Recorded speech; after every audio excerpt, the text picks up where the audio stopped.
Welcome in, Big Blue Nation, to another episode of the Cats Talk podcast. I'm your host, Cameron Johnston, joined by my co-host today, Jacob Boyers. Jacob, just get the news out of the way here. What a tumultuous weekend it was in Lexington for both the basketball Wildcats and the football Wildcats. Obviously, Jalen Lowe goes down with an injury on Friday night, and Saturday night doesn't get too much better. Kentucky takes Texas to overtime, but falls to the hands of, I don't even want to say Arch Manning, falls to the hands of two punt returns and loses in overtime 16-13 as the Cats fall to 2-4 and 0-4 in the SEC. And I know you've just been chomping at the bit to get in front of Big Blue Nation because you know you had to say some things and get some things off your chest about what you witnessed on Saturday night. So the floor is yours, sir. Go ahead. Let me hear it. I don't think we have enough time for me to say everything I want to say because I think I could vent for about an hour. But I mean, what can be said that hasn't been said by everybody already? But just the most frustrating game that I can think of. You pretty much thoroughly outplay Texas, and I mean Texas isn't very good. I know I came on here and said, Arch isn't as bad as he's looked so far. I'm here to now tell you he is as bad as he looks because he is just flat out not good. But yeah, I mean, you just think about all the stats and all the crazy stuff that happened, and the fact that like Kentucky lost this game is absurd. You double them in yards, you double them in time possessions. You have 26 first downs to their 8, and you recover 4 fumbles. You muff 2 punts, you fall on those. You get a strip sack, you fall on it. Like everything, the team, like everything went perfect for you to win, and you still couldn't win. And it was all just because of the coaching staff. There were so many crazy decisions. To punt that football not out of bounds in that situation at the end of the game, absurd. To try a quarterback sneak on 3rd and 2, horrendous. The calls in overtime to run straight up the middle, the only thing you hadn't been able to do offensively all night. Even Brock Osweiler on the 3rd down was like, Kentucky can't run up the middle. I would love to see Cutter do a play action and roll out. You don't do it. Then on 4th down, he said again, you cannot go right up the middle again here. You need to do something to the outside. What do we do? It's just every little thing that could go wrong went wrong, and just horrible coaching. The players played well enough to win this game, and your coaches didn't execute down the stretch and had mental mistakes and just flat out weird play calling at the wrong time, and it cost you. Yeah, and the crazy thing that, I don't want to be like the sunshine pumper or whatever. That's not what I want to be. But I genuinely think as a full coaching staff, this is almost their best coach game for 95% of the game. But that 5% overtook the rest of the entire game. Like Bush Hampton, I thought hands down his best play calling of the season and probably of his tenure. I mean, you had Cutter Boley with a 70% completion percentage. He looked great. But I mean, it seems like for whatever reason, especially with this football team in particular, there is just 1 to 2 plays throughout the game that will cost them. Whether it's like Cutter Boley looks great, but he manages to take sacks in poor times. He slides before getting the first down, which, by the way, we can argue on whether or not that was a fair spot or not. But I mean, let's get the first before we've known to have struggles on short yardage, and we've done a little bit better this year, but that's still something that we haven't been great at. Get the first down before you slide. Something that I'm not going to beat him up too much for, because as a redshirt freshman, I mean, that's something that he's got to learn to grow through. But it's stuff like that. And then Bush, like I said, I think it was the best game he's called all year. And to put up, over 350 yards of offense against this Texas defense is something that's hard to do. Only Florida had put over 300 yards on this team. That includes an Ohio State team that's ranked number 1 and is perceived to be the best team in the country. And yet you're still looking here and you're, like you said, you're fired up at the coaching staff. Everybody's still pointing the finger at them. And it felt like this was a game that, even though it wasn't going to get everybody back on, it could have made it to where this was a much less hostile environment. It was homecoming weekend. You had all of these different people back in, Andre Woodson, Randall Cobb, Max Hairston, Deion Walker, a bunch of legends from this, Kentucky tenure. You got Ocho Cinco in the stands. You got Bordeaux, the famous YouTuber at the game as well. I mean, this just Yep. felt like it was Kentucky's game to win, and how much it would have done for this program, I don't think can be understated. I think it at least gets you to where not everything is so hostile. We're not going to sit here and spend 35, 45 minutes sitting here going back and forth on that was a bad play call, but these other five were great because those bad ones just really superseded what everything we did well. Yeah, it's that, and then I don't know. I forget which game we were talking about coming into it. It might have been even like before the Ole Miss game, and I said to you guys, I was like, when you're a double digit underdog, like obviously you have to play pretty much perfect, and then on top of that, like that's where really good coaching like can elevate you. Whereas we've seen whether it's like the Ole Miss game, poor clock management at the end of each half, or mistakes like we saw on Saturday. There's just these mistakes when you're the double digit underdog. It can't happen. You had this game. It was there for you. Your players played good enough to win it. The coaches. There was just so many just little moments that cost you the game. And you know, I agree with you. I thought it was Bush Hamden's best game. It does make me wonder a little bit in overtime, like was the three straight or two straight runs right up the middle Yes. him, or was that Stoops saying like, we're going to do this? I don't know. I would be interested. I don't know if somebody asked Stoops that in one of the press conferences. I didn't see anything like it, but I mean that would be something I would want him to answer. Is was that on Bush or was that on him? And just so many, just again, little mistakes that in a game where you're a 10-point underdog, you just can't have. But I mean, if you just look at the teams of both that were on the field Saturday, like Kentucky was the better team. It wasn't like a fluky game where you had a chance to win. You thoroughly outplayed them. Cutter had by far his best game. I think. The interception was really bad. But other than that, like I thought, yeah, there were a couple sacks, but I thought he played really well. Yeah, I do really think that Cutter played well. And I think the best thing that you can say for this program going forward is just that you're seeing him take that week over week growth. We had talked about it. That Georgia game was probably the best game we had seen him play. He follows it up, playing Texas, one of the best defenses in the country, and follows it up with what we believe was his best game. So he's taken those building blocks and continue to grow week in, week out. I think that's probably the best thing to take from this. But my biggest concern with Cutter is just a lot of those guys, sometimes, the pocket presence can change, but that's usually something you kind of have or you don't. You see it in the league all the time. Like Sam Howell is a guy that I like to refer to at that. I mean, just awful in that sort and just can't really grow from it. It's something that's, continuing to keep him out of a starting job in the league. Justin Fields, how slow he is to process. That's why, you got the owner of the Jets making comments like, yeah, it'd be nice to complete a pass. So, I mean, that's kind of the stuff that I worry about with Cutter and his future. But in this game, he's obviously not the one to blame. Obviously, that interception that he threw, not really sure what he was doing there, but those are those freshman moments that you can kind of excuse for. And the thing that I want to emphasize the most about Cutter and where he's at in his current growth development, Cutter should not be playing right now. Is the biggest thing that I want to emphasize. Like this was supposed to be Zach Calzada's team. This was supposed to be you brought in that guy to let Cutter potentially do this towards the end of the year, getting his first looks at Vandy or against Auburn, guys like that. You weren't expecting him to be making these starts against at Georgia and then home against Texas. And for that, I give him a lot of grace. But a lot of it's got to be put on the coaching staff. And honestly, like you mentioned, how much of that is what Bush is actually calling, or how much of that is Stoops, forcing his hand on what's going to be played.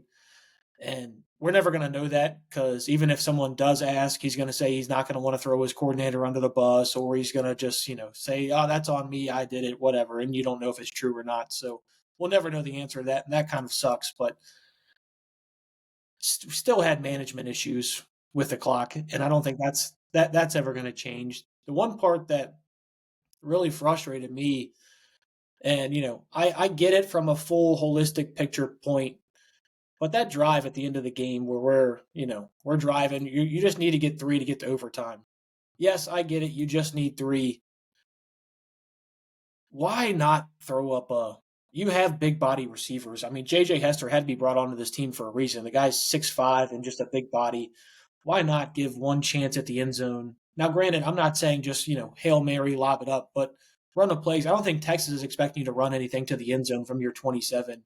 You had 9 seconds. That's enough for as long as you just take a shot at the end zone and don't take a sack, and you still take that 45-yarder and Callaway makes it. But outside of that, and then obviously the calls at the end of the game, that's really the only issues I had with the staff. But it's just a lack of trust in the staff to be able to fix it going forward.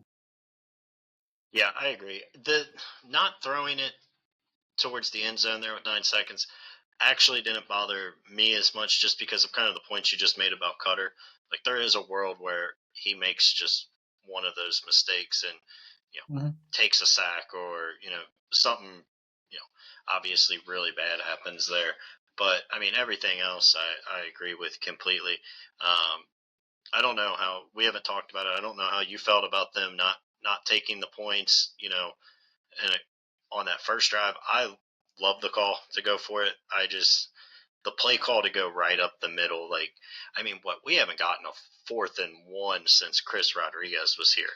I mean, this is not the strength of these last couple teams, is to go up the middle, especially when you're playing a Texas team that the best unit on the field is their front four. Like, it's And your by worst far the offensive lineman is the center that you're running by. yes, yes. So, like, I just don't understand it. Like, why not there on 3rd and 1, or 3rd and 2 on the first drive? Why don't you give Cutter the chance to, like, do a zone quarterback read and, like, let him make a decision on running it or something? Like, if they went for it on 4th down and didn't get it even in overtime, like, I feel very confident that that's the right decision. But I just hate the play call. Like, give Cutter a read or two, run some type of RPO. There has to be better decisions. This coaching staff, like, Mark Stoops has to realize the team he has, and I don't feel like they do. Like, he was trying to win this the way that he won with, the Benny Snell and Chris Rodriguez teams. Like, one, Dante Dondell is not Chris Rodriguez, or sorry, I'm having a brain slip here, but he's not Chris Rodriguez or Benny Snell, for one.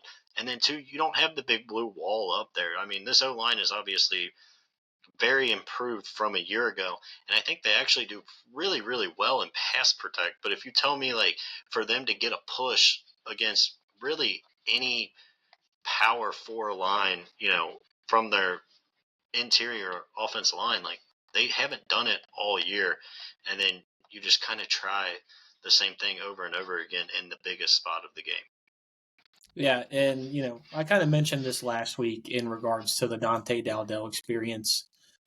I'm done, dude. I told you this a couple weeks ago. I'm so done with it. He's a quote unquote power back that doesn't offer you power. And if your power back is jumping from the 3-yard line to try and go over the top on back to back plays, I mean, at least the first one on 3rd down, I can give you that and just be like, oh, catch them off guard with going over the top on this one. 4th down, after just seeing you do it, they know it's coming, and like I'm fully out on the Dante Dowdell experience, especially what we're seeing from Jason Patterson as of late too. There really is no reason for Dante to be on this field, and I mean Seth McGowan goes to the hospital in the middle of this game and comes back, and I still would have much rather have him got the ball in this game. But to answer your question on, what I thought about going for it, on the first drive, I lean first drive of the game, you have a big team coming in, a team that you haven't played. You're scratching and clawing to, put points on the board. Texas' offense has really struggled all year to put points on the board. I personally probably would have taken the points on the first drive. And now a lot of that is revisionist history. Obviously, I see that it doesn't work.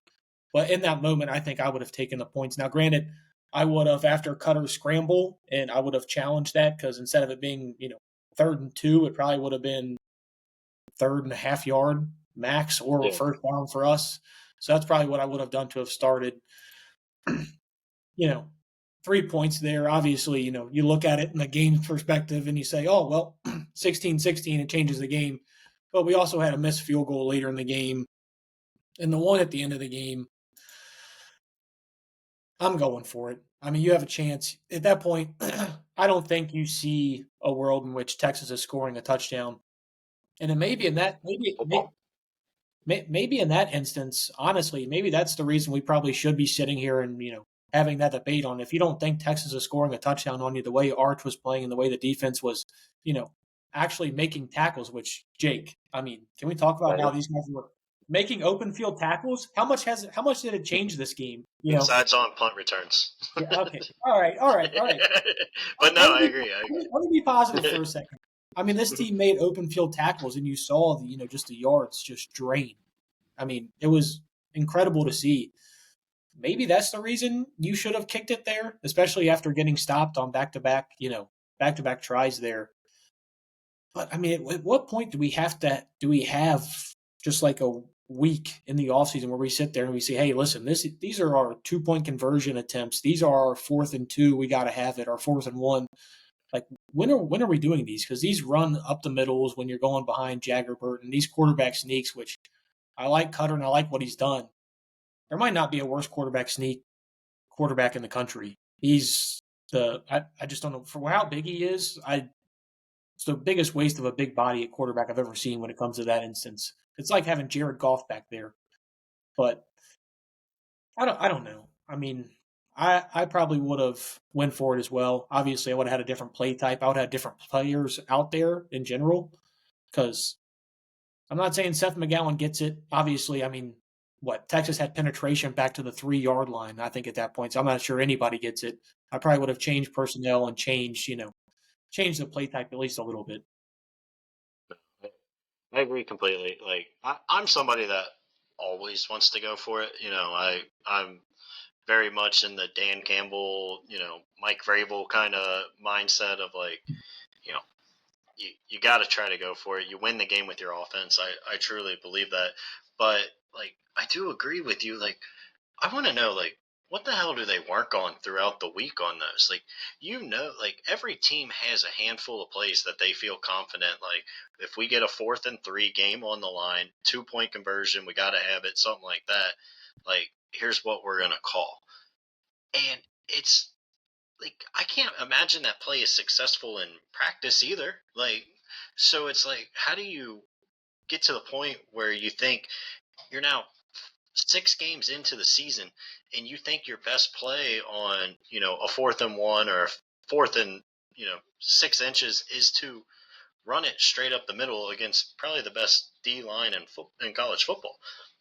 Like, I don't understand how you get to that point. Like, there has to be better, just management of the team in those instances.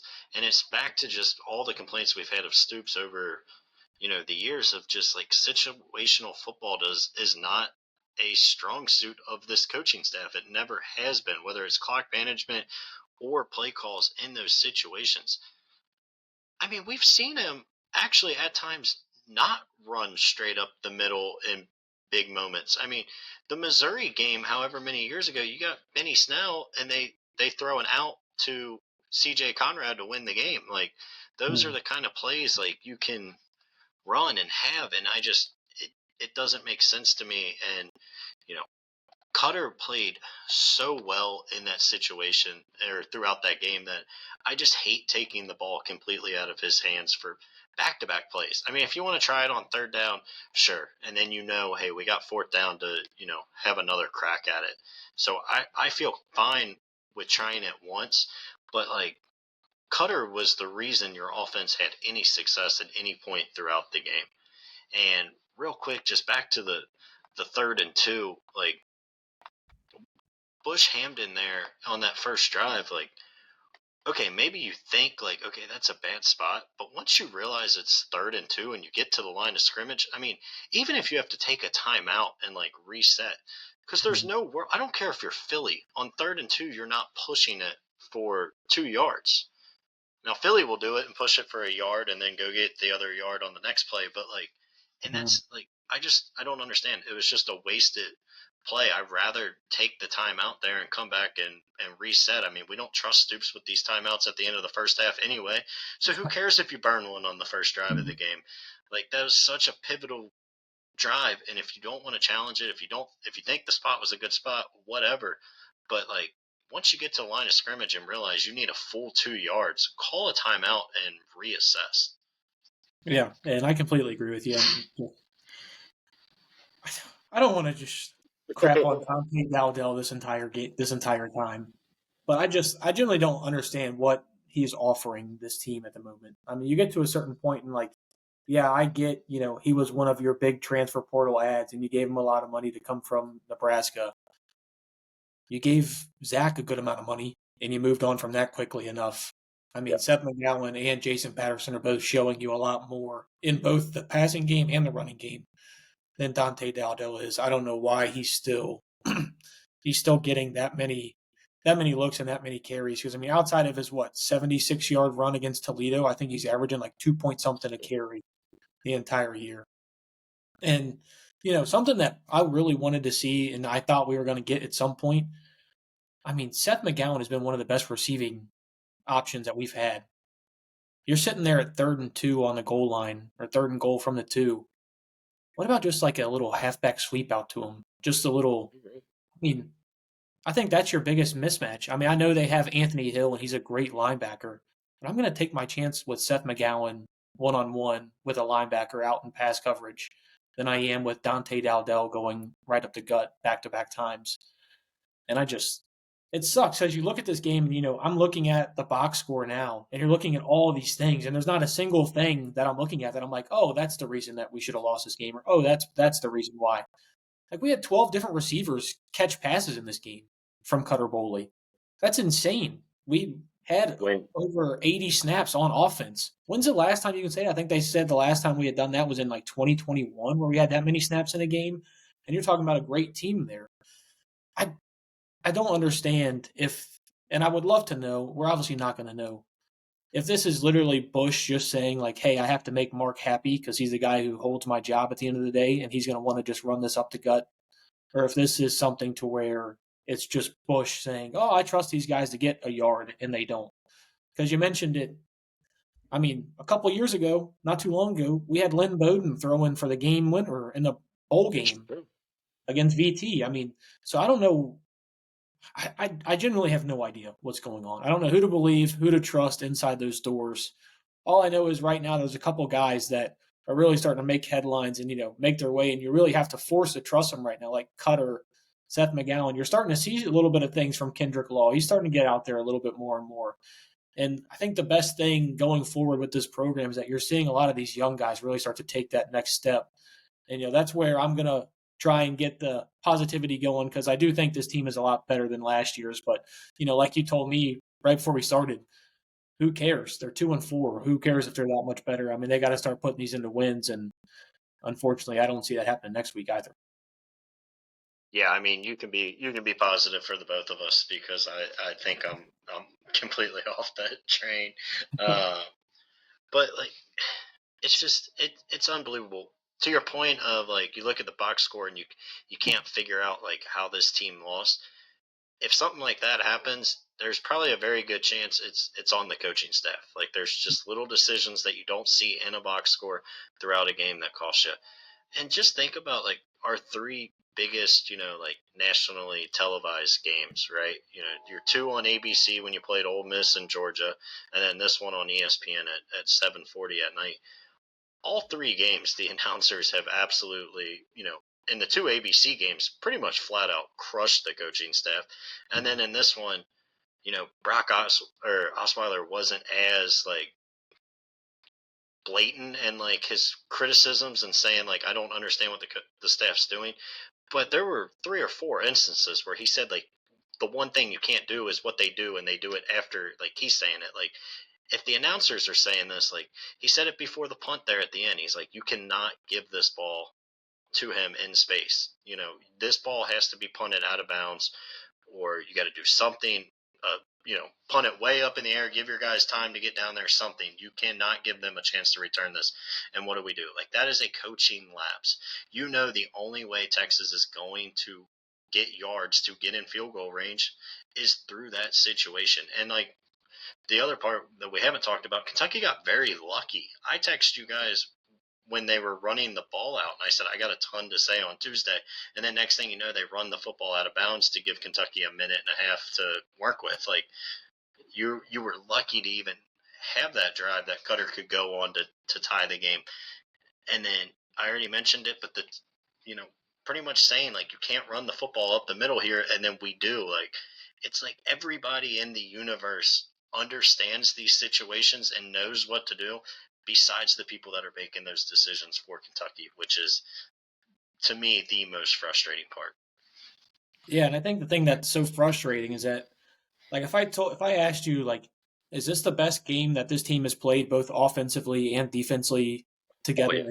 in the past 2 years, that last year included, like, I think this is by far and away the best game that they've played in a year and a half. That combined with you have 4 fumbles and you fall on all of them, and Yep. Texas helps you out by running out of bounds. All of these things go together, and then you still don't win this game. And at that point, like you mentioned, I mean, that's you can only point to one person when it comes to something like that. But unfortunately, that's just where we are. And I think you kind of hear that in the way Stoops has talked on his radio show. Kind of seems like somebody who almost knows his time is limited. He's not really fighting back against the fans. He's saying, things like, yeah, fans deserve better. I appreciate them for showing up on Saturday. He didn't just say it for this game. He said, they deserve better over the past couple of years. And I think he's really starting to sit back almost a little bit and kind of take in like, oh man, this thing really, I have let go of the reins here and everything is starting to slip a little bit. The only bad thing is like saying all of that. It's like, this is still the best I've felt about this team all year is this game. But it's just, there's the team and then there's the guys who are leading the team. And that's where I start to get a little concerned. Well, I think too, like the other big concern, and I know we mentioned this coming into this game, but like this was so deflating and like had to hurt those players so bad. Like I felt so bad for Cutter doing that, post game interview. But like this is the kind of stuff that if you go out and get killed next week to Tennessee, which we've talked about, I don't think they're going to be able to Very stop likely. Tennessee, and you're not going to score enough to keep that game close. Like there is a real world where this team just completely checks out. I mean, this was the game to win. Like that locker room, we feel it as a fan base. I can't imagine what they feel in that locker room. Like they have to know, like this was our chance to, go and get one of these games and possibly get back on track to, save the season. And you played as well as you could, and you still didn't find a way to steal it. And with everything that's ahead of them, like there's a very real chance that after this Tennessee game, this team just kind of checks out. Yeah, I'm really hoping that this was more of a step forward for this team rather than like this was our, last effort. This was, our last hurrah. I'm really hoping that that's more what this team gets out of this, saying that, just we gave it everything we had. Obviously, result wasn't the way we wanted to. But like you mentioned, I mean, having a game like this and then potentially getting the doors blown off you against Tennessee when they come Yeah. into town is something that traditionally Stoops teams really haven't bounced back from. I mean, we kind of saw it last year where they just kind of rolled over and laid on the mat and just never got back up. So I am really scared about that. But bad thing is like all of this said, like I still come out of this just like a little optimistic in just like what I've seen, at least from the young guys. Like you see guys like CJ Works really stepping up, Steven Sackham Souls stepping up. I mean, this defensive line is tremendous. This defense, granted, they were given a lot of help by Arch. And I mean, you and I might have to do like a off-season podcast on how bad Arch was just in this game. But I mean, I'll tell you what.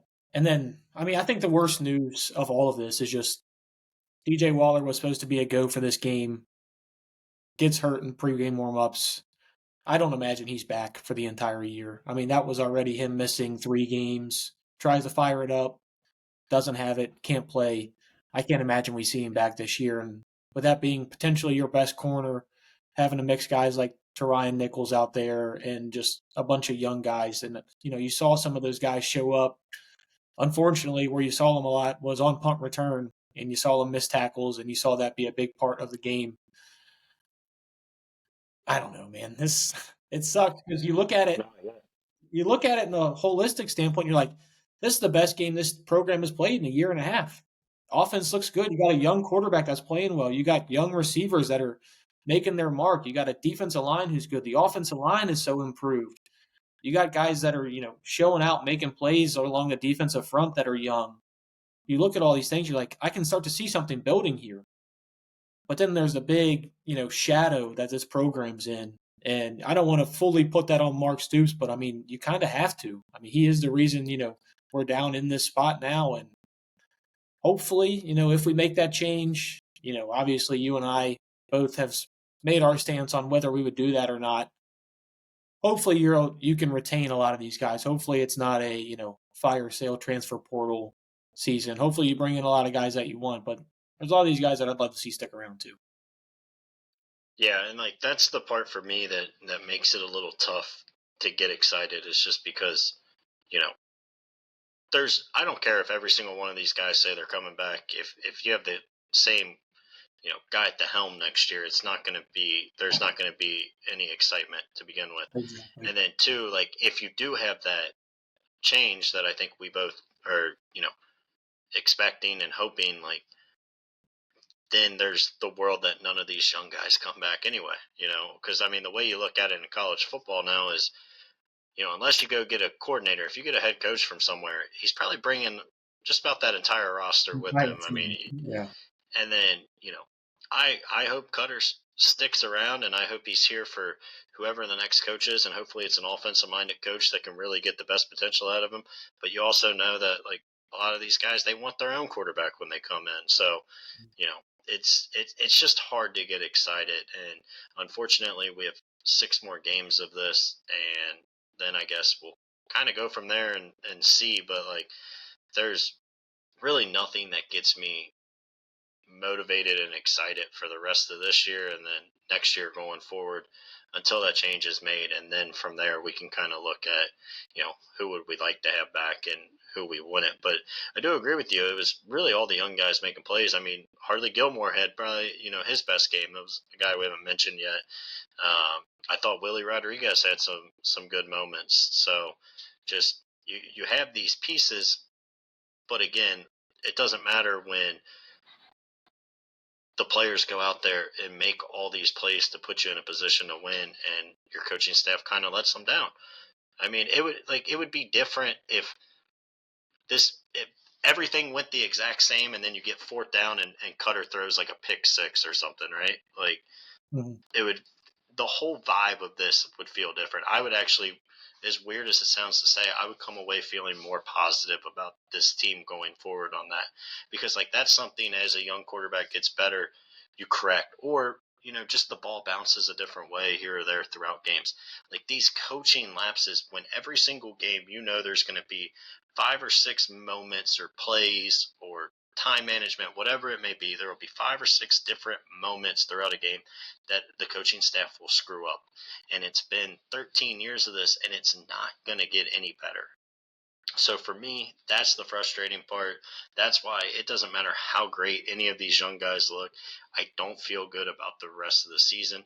I feel horrible about next week. And I just think it's not anything that, is going to get better.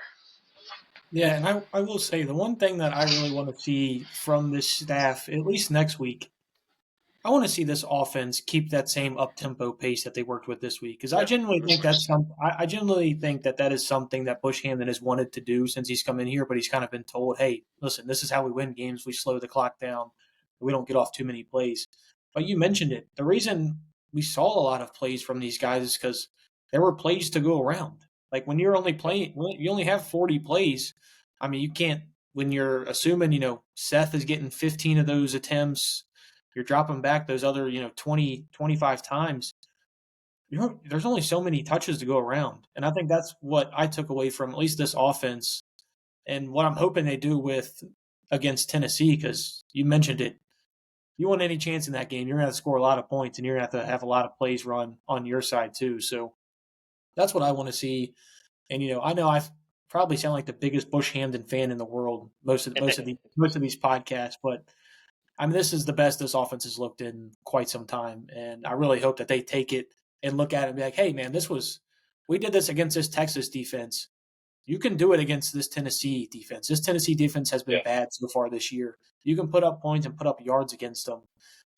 And while I can see it going, a crazy way in which they just drop 55 on you, and you look back and you're like, oh, well, that's the defining point of Stoops' tenure, and that's the one that got him ran out of Lexington.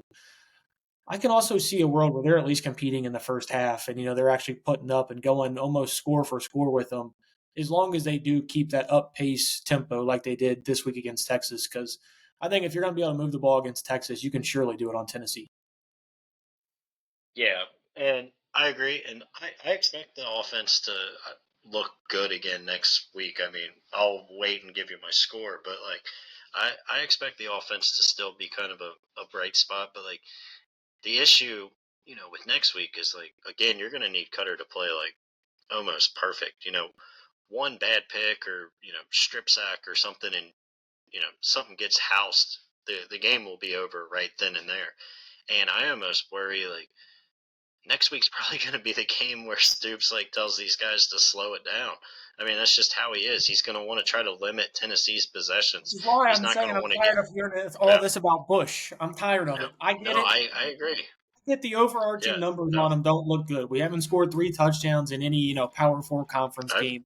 hey, I get it. I've, But we also know, like, every single offense coordinator outside of one season with Liam Cohen, yep, who is now a head coach of the Jacksonville Jaguars, has went the exact same. You got a guy who's tearing it up down in Miami. As long as he yep. didn't have the sloth back there at quarterback, throwing 4 picks to help Louisville win a game. I mean, No, at some no, point, the constant remains a constant. yep. No, I've said it. I said it last week before we talked about it. I mean, there's a very real world where Bush Hamden goes back to the Mountain West or some conference like that, and I said it, in 3 to 5 years he could be back in the SEC because there's just there is a constant, and I could. Can't you just totally see Stoops being like, I don't want to come out here and get absolutely blown out and give Tennessee the chance to have 12 possessions, and I'm going to do everything I can to limit how many times they touch the football, and we're going to try to manage the clock and just keep this close and have a puncher's chance in the fourth quarter, which we all know they won't. Like, if you limit their possessions, you're limiting your possessions. This offense isn't good enough to go get points, and even if Tennessee gets 4 possessions a half, they very well could go score a touchdown on every single one of those possessions. So, I mean, I guess your hope is that they come in here a little upset about the Alabama game. They're down. They got 2 losses. They're probably not looking at the playoffs now. So, I mean, there's a world where you could pretty much snatch their soul, but I don't foresee it happening, and I fully expect Stoops to have this offense back to playing at a snail's pace next week. Yeah, were you surprised at the opening line for this game? It's 7.5. Yeah, I mean, it jumped to 9.5 almost instantly, right? So, yeah, when you're a gambler, you look at the first movement and then you look at movement right before the game, and I guarantee you there was a lot of big money in Vegas that looked at that, 7.5, 8.5, even probably at 9.5, and hammered it. Yeah, and so this is the thing, is if you told me that we get the same offensive scheme and tempo from this past game and we do it against Tennessee, I do genuinely think we cover that. But, like you mentioned, I can fully see to where Mark Stoops says, I don't want Tennessee getting the ball this many times. I don't think my defense can hold up that many times. And he just fully puts his thumb all over the trigger of this And then offense. you're You one mentioned mistake away from just getting blown out. Like, exactly. And rant. how much Tennessee's scored so far this year? 45, 72, 41, 56, 41, 34, and then 20. So Alabama kept them to the lowest number that they've Like, had, and that was last week. The only thing I think I have a prayer for is you go from Tuscaloosa, you lose that game. You got Kentucky sandwich in the middle, and then you got Oklahoma at home the following week. I get it's a rivalry game, but I mean, generally, do we look at like does Tennessee football look at Kentucky football like we look at Louisville basketball? Like I think that's kind of where they're at, where they just know it's an automatic win. You don't really have to worry about it. I'm hoping they overlook us. We run that up tempo I think offense. even if they do, I mean, they might have a couple possessions in there where it takes them a minute or two to wake up, but they can, if they decide they want to flip that switch, it could get pretty bad quickly. Hey, I'm just trying to paint you a rosy picture Yeah, here, no, trying to I get it. paint you away because Told you you I could be think. optimistic for both of us.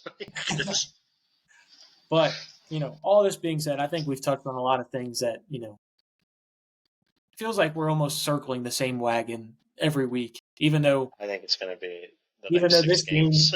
game really did change what I think about this team. But you also, in my opinion, might be facing the best team you play all year, at least offensively, for sure. And you just historically don't match up well with them. And Stoops has never had a answer for this Heupel offense, and I don't know why that would change now. So, Jacob, I'm going to let you do the honors of your score prediction because I think you're going to be a little surprised by mine. I'll go. I'll say 41 Tennessee, and that's only because they kind of take a possession or two off at the end of the game. They will have if they want, they will drop 50. So I'll say 41. Offense still looks decent. I'll say we finally get over 20, and we'll go 41-20. You couldn't even give us the third touchdown? All of this that you're saying, you couldn't even give us that third touchdown? No. Well, now after last week, this will be the game where Stoops rolls out there and takes the 3 on a 4th and 1 at the 5. If I see that, I might go down to Lexington myself. Don't act like we might not. He'll be like, last week it didn't work out. This week I'm going to kick it. Yeah. And again, situational football. Something that's a little, concerning to hear is I hate how much he mentions, if I wouldn't have went for it, fans would have been upset. I don't know why. I hate hearing my coach talk about what the fans want him to run on 3rd and 4th down. I genuinely don't care. Like if you're even as somebody that if it's a Cats Talk podcast that you're listening to and that's the reason you're doing what you don't think is right, then please shut us off and don't listen to us because we're just two clowns sitting here going back and forth on a Tuesday afternoon. You're the one who's making the big bucks. Whatever you think is right, go for it. But just be, convicted in whatever your decision is and be able to explain it when you're done with the game. I don't like hearing I went for it because, the fans, if I wouldn't have went for it, I'd have been called conservative. I've gotten to grow very tired of that. Yeah, no, I agree completely. Even as somebody that, I would be extremely critical if he didn't go for it. But to your point, just have your philosophy. Just have your philosophy and go with it, right? Like you don't see guys like Lane Kiffin and Dan Campbell sitting there and they're literally just listening to the analytics and it says this is a go situation, we're going to go. If you want to say anything in these situations, I want to play it conservative and I want to be an extremely conservative coach, I'll disagree with you, but I can respect it. But yeah, don't tell me you're making a decision because of, something the fans say. Yeah, and that's where I'm at with you. I will say, I think my score prediction is it's going to be a little closer game here. You had us losing by 3 touchdowns, and I got them keeping up a little bit. I do think they actually cover that 7.5. I'm gonna say it's 31-24. I do think Tennessee is able to win this game. I do think, and this is strictly me hoping and praying that we saw that, hey, listen, this is the best offensive game we've had in 2 years. Let's run it back. Let's go up tempo. Let's match Tennessee's pace. Let's not try because how many years have we tried this? Oh, let's really slow down Tennessee. Let's limit their possessions. How much has it worked for us? It hasn't. So, Mark, if you're really listening to the fans, please listen to this right here. This is Cameron Johnston with the Cats Talk podcast. Please, for the love of God, run the up-tempo offense that you ran against Texas. Give the keys to Bush. Let him do whatever he wants. If it goes terribly, fire him on Monday, fire him on Sunday. You guys are all probably losing your jobs regardless at the end of the year. So just give him the keys. If it works really well, guess what? Hey, you might get to walk out of Lexington on a high. You just beat Tennessee at home underneath the lights at Kroger Field. But I all that do have being to said, ask you real. I do still think they'll lose this game. Yeah, I got to ask you, the 31 you said Tennessee scores, is that just in the first half, or is that for the total of the game?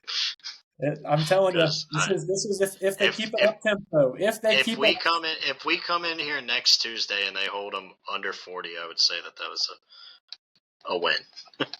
yeah, and I'd agree with you. But I mean, the biggest thing I've seen from this defense is the ability to get pressure up front.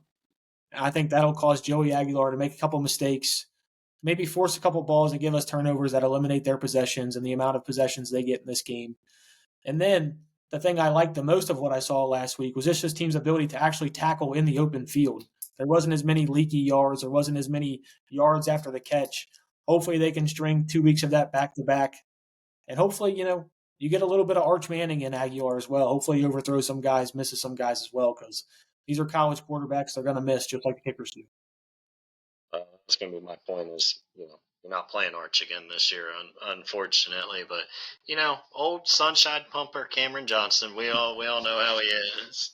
That was, that's always been the nickname. So, Hey, I got you for a second. I saw your face. You lit up just a little bit while I was going there. Lit up just a little bit. oh, I was lighting up because I was thinking of my terrible joke about the first half or not. So, But I mean, Aguilar threw an interception last week. He was 28 of 44. So, I mean, just over 50%, right around like 56%. There's a world in which, you get that same type of Arch Manning performance. And, for whatever reason, Kroger Field, we usually perform a little bit different under the lights. The crowd shows up a little bit more. Now, granted, I do think there's going to be a lot of Tennessee orange. And unlike Megan Maroney, I ain't putting on that Tennessee orange. I think we're in trouble Saturday, big trouble, and then that's gonna snowball for the rest of the year. Well, let's hope you're wrong. But that's all we got for you guys here on this episode of the Cats Talk podcast. Check back in with us next Tuesday and see if Mark Stoops and Bush Hampton are able to pull out a little bit of surprise. Is Brad White able to contain this Tennessee offense? Jacob said they're going to go for about $3 billion in this game. So hopefully Brad White can keep them under that. That's all we've got for you here at the Cats Talk podcast. Follow us anywhere you get your podcast, YouTube, iHeart, Apple Music, Amazon Music. The YouTube's really taken off. Jake's holding it down over there on the X. Follow us on TikTok and Instagram as well. Stay up to date on all your news. We'll have a basketball podcast coming for you soon because guess what, Jake? It is basketball season in the Bluegrass, and we play number one Purdue on Friday. So even if things don't go well on Saturday, we'll still have basketball season to look forward to. You got anything to tell Big Blue Nation before we sign out of here?